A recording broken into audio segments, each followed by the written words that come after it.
is up, typography? So this video is actually, maybe it'll be quick, maybe it won't be, I'm not sure.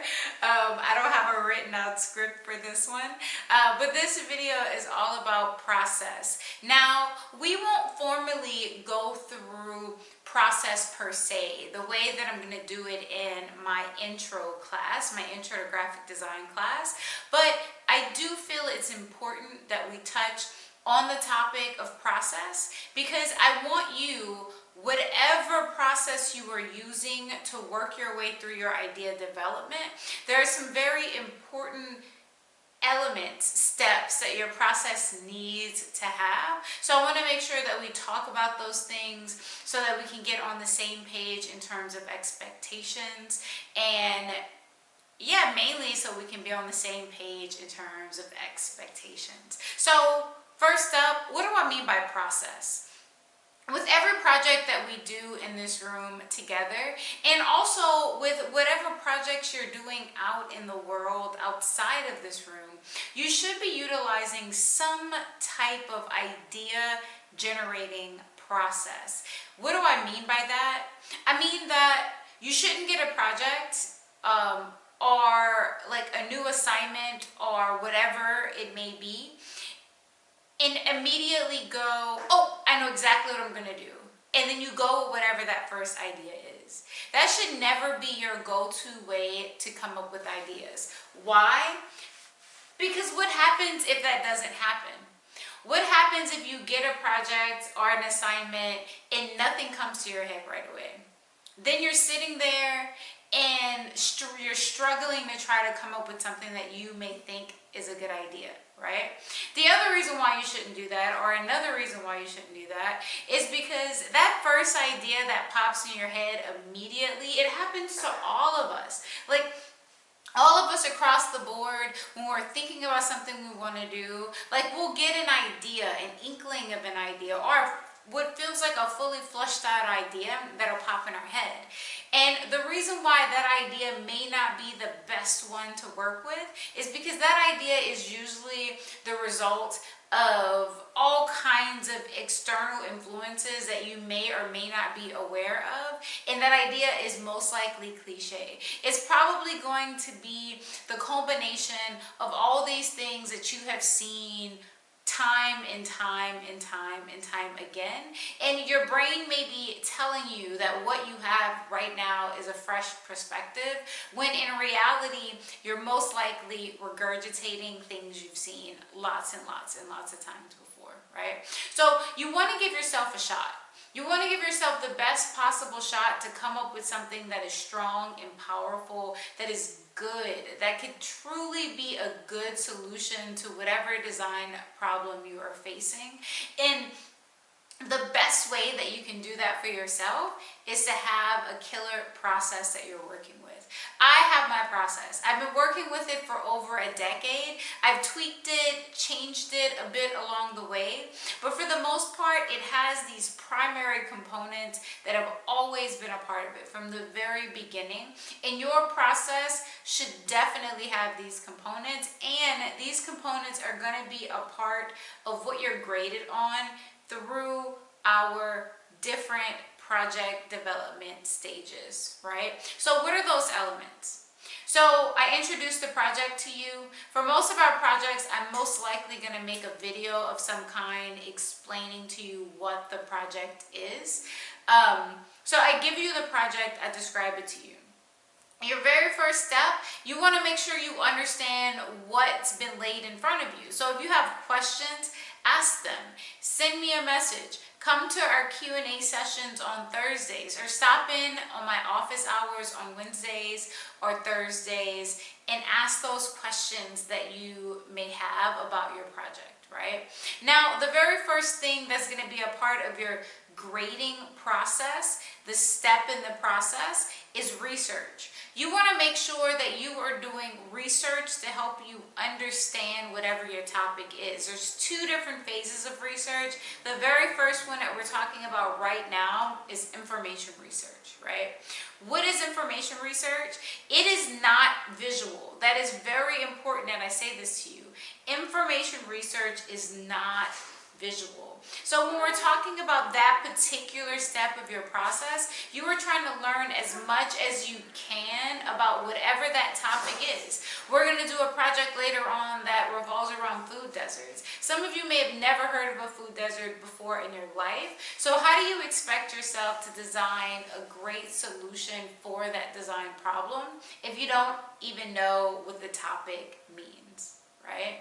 So information research is a very important step. I repeat, it is not visual. You're not looking for any type of visual imagery for that particular step of the process. You're trying to learn as much as you can, which means you're reading articles, reading definitions, you're reading. So information research equals reading, information research equals learning, right? So the next step in the process, which is really important, and it's kind of linked in with your information research, is brainstorming. You want to try to give yourself as much ammunition, so to speak, as possible. And there's all kinds of different brainstorming methods out there. I personally prefer to work with mind mapping. I'm not going to prescribe a specific research method or brainstorming method for you to work with, but you should have a method that you like and that you work with and that can help you develop as many ideas as you possibly can, right?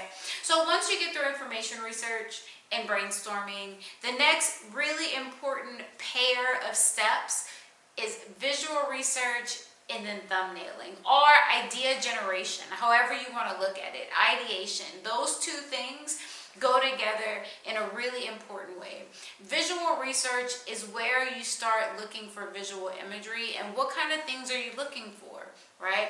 You are pulling keywords, key terms, key cues from your brainstorming and taking that into your visual research. You are trying to see what's been done in the world before. For instance, with our food deserts project that we're going to do a little bit later. Then maybe you start Googling in the image search function food deserts. Maybe you start looking for food desert posters, food desert information, food desert pamphlets, whatever you can find that will give you a visual source of reference for that particular project that you're working on, right?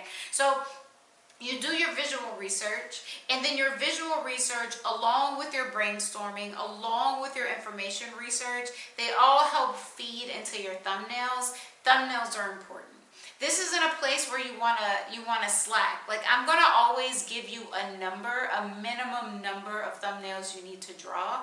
But your thumbnails, that's where your ideas start coming to life in a visual way.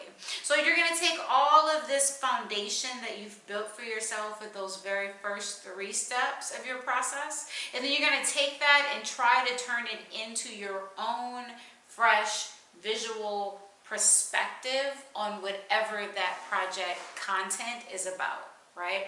So what are you going to get graded on? You're going to get graded on your information research and brainstorming. You're going to also get graded on visual research and thumbnails. And then the next step from the thumbnail step in our process is digitally generating it, and we're going to have a hand lettering project in this class where part of it isn't digitally generated, where you were doing it by hand. But you're going to take the things that you've developed in those first 2 steps, and you're going to execute those ideas, basically. You're going to take your best ideas out of your thumbnails, and then you're going to execute them into the next step of the process, right? So that's what I mean when I talk about process. And as we work through each of our projects, you are going to have specific windows where things are due. You'll have a specific window when your information research and your brainstorming is due. And then you're going to have another window where your visual research and your thumbnails are due. And then you're going to have a window where your finished project ideas are due, right? So that's all I have to say about that.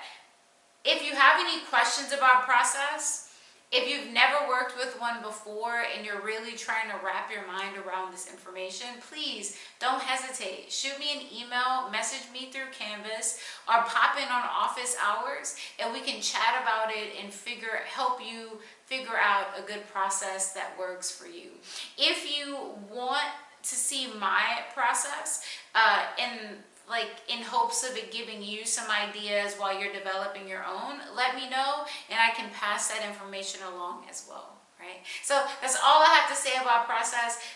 I feel like this video was longer than I intended to be, but maybe it was short, who knows? Remember, check your Canvas. If you have not downloaded the Canvas app yet, download the Canvas app. It's gonna be really, really helpful for you. Thinking on any other topics. Yeah, that's all I got for you for today. So thank you for watching. Until next time, bye.